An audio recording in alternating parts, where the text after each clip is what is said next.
A gente fez uma aventura na Cordilheira dos Andes, eu e meu parceiro Dave. Então vai contar um pouco dessa história pra vocês agora.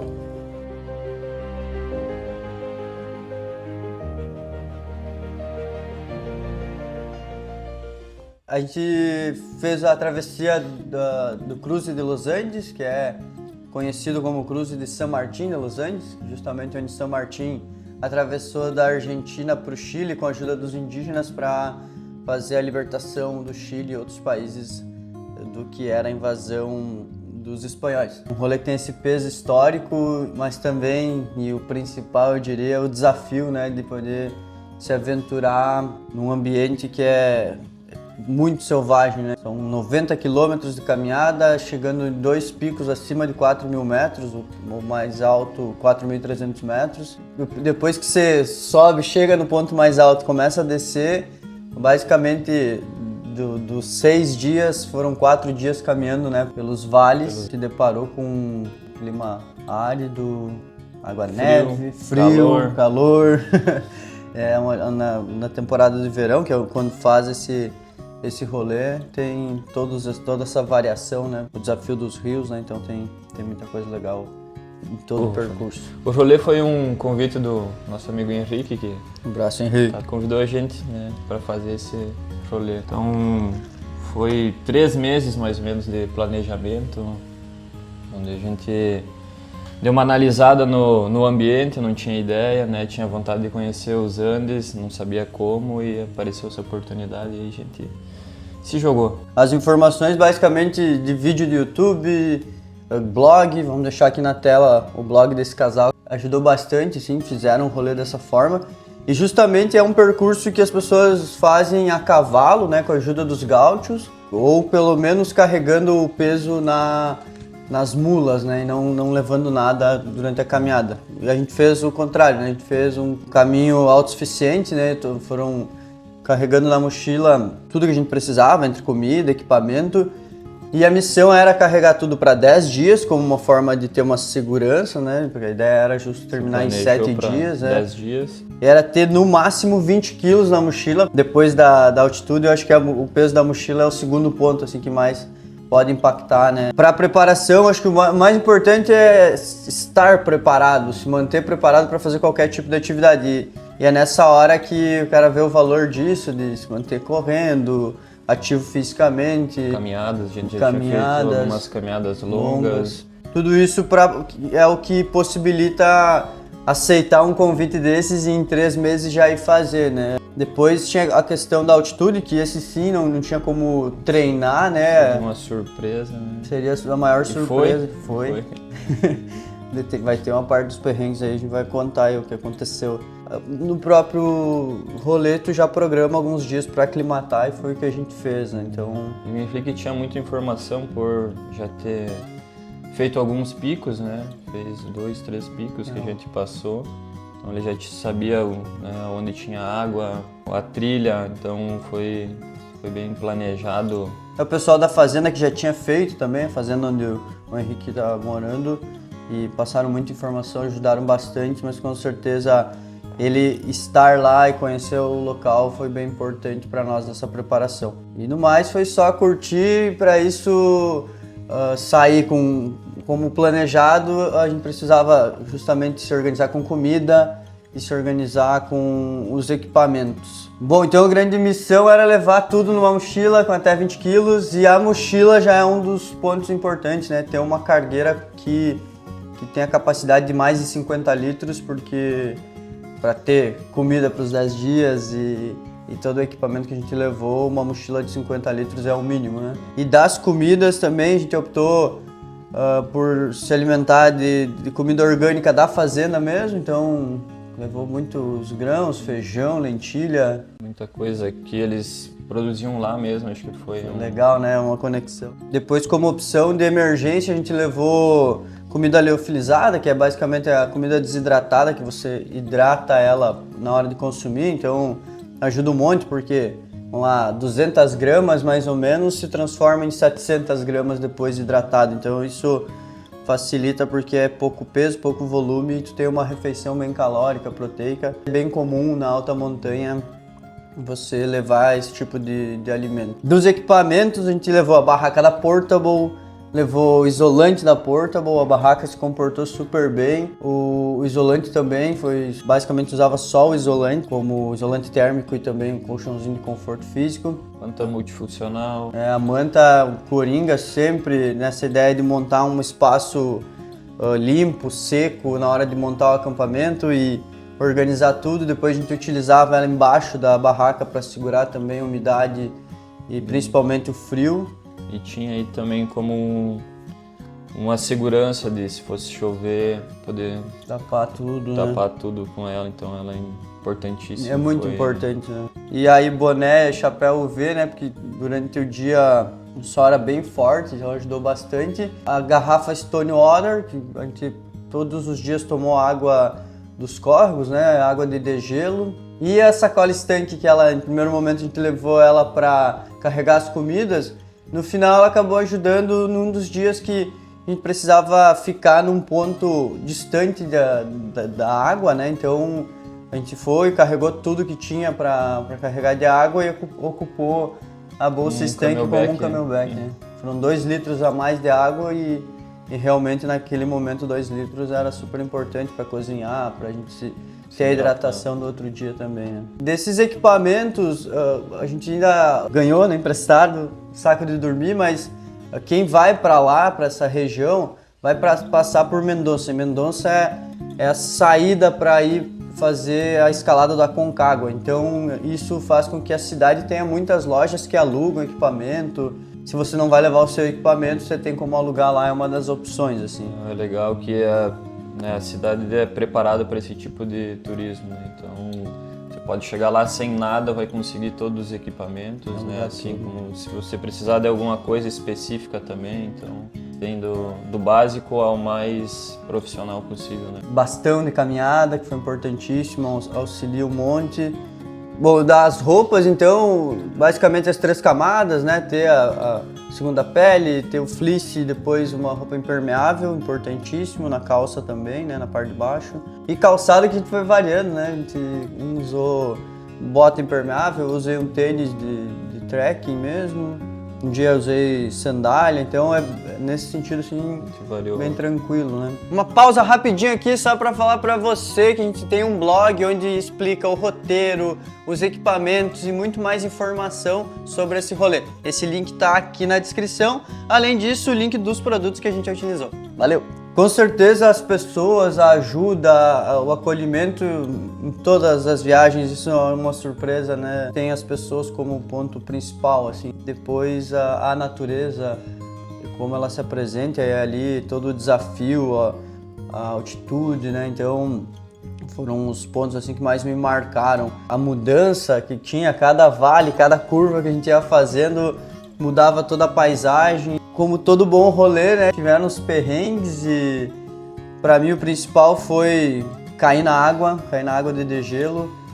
Tem vários riachos para passar e um desses rios, que é o mais forte, o indicado, e é o que eu indico para todo mundo, é contratar um gaúcho, um arrieiro, que são as pessoas que ficam fazendo a travessia, facilitando a travessia.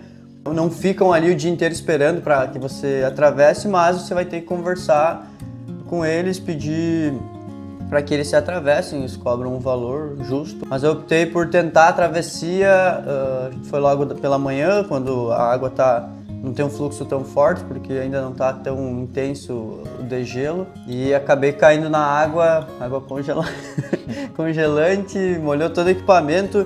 A importância de ter o kit de primeiros socorros, né? Principalmente uma manta térmica, que nesse momento aí salvou, né? Saí, tirei toda a roupa molhada, enrolei numa manta térmica e esse foi pra mim o maior perrengue. A gente teve mais alguns, né? Acho que eu mais senti foi justamente a altitude, né? Então, nunca tinha experiência de ter subido uma montanha acima de 2.000 metros, né? Então a gente chegou a 4.100. Por uma questão de estar conhecendo a trilha, né? A gente teve que voltar para buscar água e em meio a essa volta a gente teve que acelerar um pouco o passo porque começou a nevar, né? Água-neve que eles falam, então teve que dar uma acelerada para montar o acampamento e não correr o risco de se molhar e passar a noite molhado. Então nessa acelerada aí, o coração acho que foi a 300 por hora e me deu o mal da montanha, uma tontura, uma falta de ar, então tive que ficar uma meia hora aí dentro da barraquinha deitado, me hidratando, então para voltar, né? A pressão acho que deve ter despencado e foi bem intenso, assim, né? Um momento que tu não sabe, é uma coisa nova no teu corpo, né? Ele tá reagindo de uma forma nova, então é bem importante ser mínimo conhecimento do que fazer nesse momento, sempre manter a calma, né? Mas deu tudo certo. Tem a questão física, tem tudo isso, mas depois a parte mental de você conseguir contornar uma situação dessa, né? Porque é um mal que vai dar, tu vai ter que descansar e vai passar, assim. Porque a viagem começa com esse perrengue que é... Não baixou o mapa, né, cara? A gente fez todo o rolê sem mapa, basicamente, só na antiga mesmo, conversando com as pessoas, pedindo informação, seguindo o trilho dos cavalos. E... Deu tudo certo, assim, mas obviamente melhor é você usar um aplicativo, o Wikiloc, o GPS, enfim, qualquer forma de conseguir se localizar, e isso vai facilitar um monte porque são vários vales, então é 90 quilômetros dessa trilha, mas quando chega lá tem muita possibilidade para evitar qualquer problema, caminhar todo mundo junto, né? Que foi o que a gente fez o tempo todo, caminhando junto, não perder. Se separou em nenhum momento. Né? A questão do mapa, acho que não afetou a gente, né? Já estava com uma boa energia aí, mas é importantíssimo porque a gente caminhou muito tempo. Em momentos se questionava, e aí a gente tá indo para o lugar certo, pode ser que a gente caminhe mais muitas horas, ande muitos quilômetros e não vai chegar ao lugar desejado, né? Então ficava assim às vezes, mas sempre aparecia algum gaúcho, né? Via um sinalzinho de trilha, um guia, todo mundo ajuda muito, que é muito legal, né? Deu tudo certo, né? Deu tudo certo, sempre dá, né? Essa questão de estar todo mundo junto e também acompanhar, porque você vai oscilando durante o dia, né? Acorda todo mundo ali animado e tal, vai fazendo a caminhada. Um momento vai dar uma baixa, o outro vai dar uma baixa e conseguir se equalizar durante todo o rolê e nesses momentos, né? De mudança, assim, respeitar o momento do outro. É um bom experimento social, né? Teve um outro perrengue também que a gente travou na parte do rio, né? Posteriormente, esse que você tinha caído na água. E ficamos cerca de 2 horas tentando descobrir como passar aquele rio também, porque a água estava forte, era meia-tarde, a gente precisava passar para pegar um lugar legal e montar o acampamento antes de escurecer. E não estava vendo saída, né, de atravessar esse rio.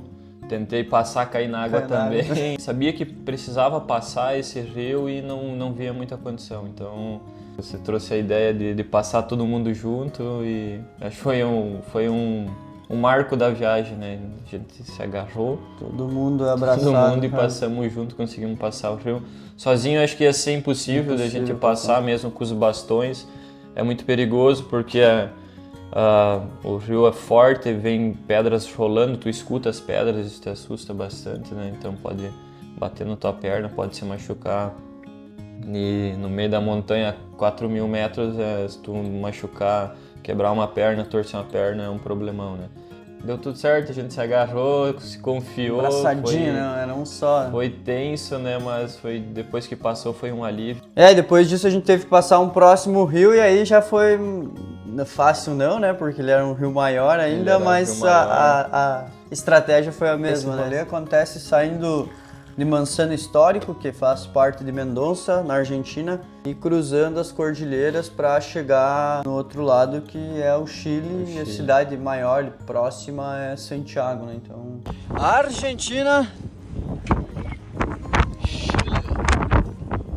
tinha essa ida até Santiago para pegar o ônibus e voltar. E aí passava ainda pela cordilheira na parte dos Caracoles, que é onde tem a estrada mais conhecida que conecta a Argentina e o Chile. E essa estrada, nessa parte da cordilheira, foi sempre que me despertou a curiosidade de conhecer os Andes, né? Eu tenho um amigo caminhoneiro que é de Criciúmal, da cidade, e ele fazia esse trajeto trabalhando, né, com carregamento de salmão e coisas que traz do Chile. E eu sempre visualizava como um sonho de viagem viajar com ele de caminhão e conhecer essa serra. Então a gente viajou à noite de ônibus, mas fiz questão de ficar assim, ó, com o olho aberto até passar para conhecer. E realmente, para mim foi mais impactante, assim, eu vou usar o termo assustador, fazer isso de ônibus do que a caminhada. Tipo, porque é aquela coisa de um veículo grande, É um penhasco. É um penhasco, lá tem suas particularidades de, tipo, não tem excesso, né? Não tem limite de velocidade, mas não tem multa para isso. Então na consciência do motorista, são bem preparados, pelo que deu para sentir. A gente viveu bons momentos e super recomendo a viagem, realmente fazer ela com guias, né? Contratar uma equipe que já conhece o local, que vai dar toda a estrutura.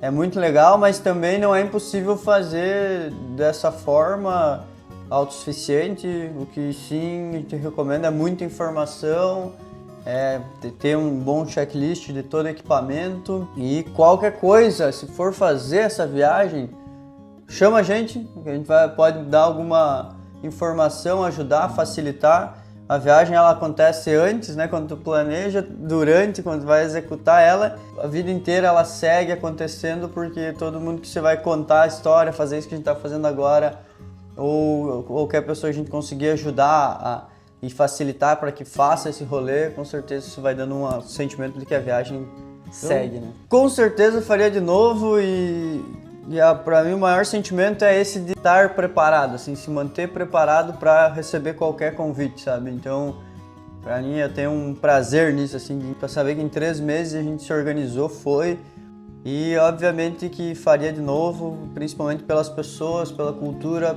por toda a natureza, a grandiosidade de estar naquele espaço, naquele silêncio, e é uma memória que vai ficar para sempre. E vou voltar lá levar a família, levar amigos. E você, David, faria de novo, cara? Claramente, né? Faria sim. Muito pela companhia de poder fazer, a oportunidade de poder fazer isso com os amigos e, como você comentou, né? Acho que as pessoas que você acaba conectando nesse meio, né? Da natureza, dessas aventuras aí, é o mais legal, é o que mais marca. Tu vê todo mundo querendo ajudar, desde uma carona, uma informação, né? A gente teve um momento lá que foi bem legal também, acho que no penúltimo dia da travessia, que a gente montou um acampamento perto onde ficavam os gaúchos, né? O pessoal que estava atravessando com os guias, com os locais. E eles convidaram a gente para ficar, né, próximo a eles, né, curtir a fogueira aí, tomavam mate. Tomavam mate. E eles então ofereceram para nós também a janta, que foi bem legal, deram um pratão de comida pra nós. Nossa, olha aqui, velho, o presente dos gaúchos, não? Na montanha. O dia mais duro, passando por rio. Preparados. E aí os caras chegam e dão esse Presentinho. presentinho aí, ó. Muito bom. Tentando desenrolar ali um portunhol, né? Então tem toda essa cultura também. Sem dizer da paisagem, né, que é incrível tu tá no meio de algo tão grandioso e se sentir pequeno, né, em meio àquilo, respeitar a natureza, né, ver o quão lindo e grande ela é. O condor. Ver os animais, a gente viu, acho que todos os animais que tinha lá, né, não tem como não fazer de novo, né, se a gente só pensa em levar mais pessoas queridas. É muito legal pensar que quando você sai da zona de conforto, as coisas acontecem muito para resolver por ti, assim, né? Para quem ainda não despertou de sair, viajar, tem um pouco mais de insegurança, acho que o que eu diria é que quando você tá na estrada, quando você tá nessa vulnerabilidade, é onde a magia vai acontecendo, as pessoas vão aparecendo, as ajudas, tudo vai se organizando de uma forma que facilita, assim. Então, realmente, os pequenos milagres do dia, assim, acontecem quando você está fora da zona de conforto. E é isso, é uma viagem muito legal. Se informa, busca aí, tem muito vídeo, tem blog e quando se tiver oportunidade, por favor, vá para os Andes. Henrique!